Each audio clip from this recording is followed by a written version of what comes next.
So the why does gathering evidence matter is our real starting point. We ask people to place themselves in that zone where you're thinking, why would I bother? Why would I bother gathering evidence? And for the people in the room who are managers, who are often having to fight for resources or justify programmes or explain staffing resources, it's really important that we go back to the beginning and stop and think, why? Why do we gather evidence? This always gets really good discussion going in a group, because the group will inevitably be made up with managers from different organisations or different levels in an organisation, and some of the dialogue's been really good in the programme. So it's really important that those managers stop and think, why does gathering evidence matter?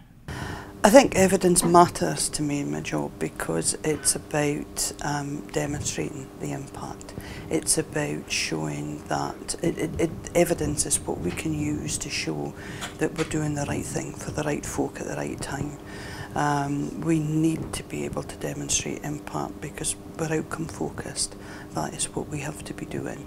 Evidence is really important for us in three ways. First, because we're a third sector organisation, so we're constantly having to look for funding. All our work is publicly funded, so it's really important that we can demonstrate the success of the projects that we've done back to funders and other partners.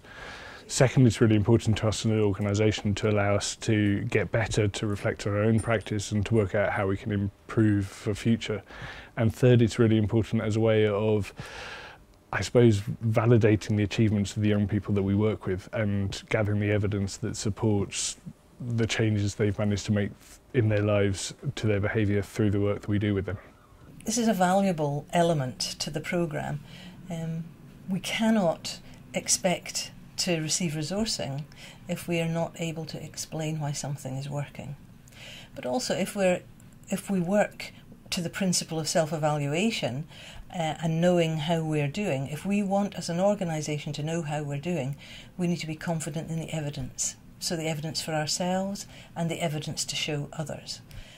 Encouraging you to work out what evidence you'll need when you're planning a project, because kind of in sort of the and maybe it's different in CRD, but kind of certainly in the arts 15 years ago, there was often you'd do a project and then somewhere kind of towards the end of the project, you'd go, we should probably evidence this. And then you'd start writing out the questionnaires and trying to work out what questions or what evidence was useful. But actually, and we found now that we almost say, how are we going to measure the outcomes of the success of this programme, in the very first funding application, in the very first scoping out of an idea. And actually if you stick to those questions, then you know all the way through what we're measuring is this, and we've set ourselves these very clear 5 targets, and actually therefore we're going to collect that evidence as we go along, and anything that relates to those is great, and anything that doesn't is either a lovely unexpected consequence or irrelevant, depending on your criteria and depending on who you're writing to. But I think that change of putting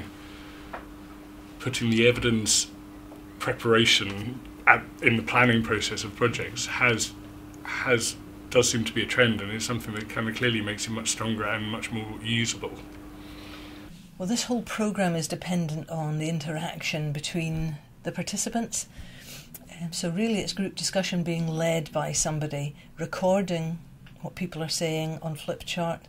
We will be producing a report at the end of the day, and that report will show, hopefully, the variety of people's contributions to that. So people are learning from others and learning from someone who's experienced, who's a facilitator in the room as well.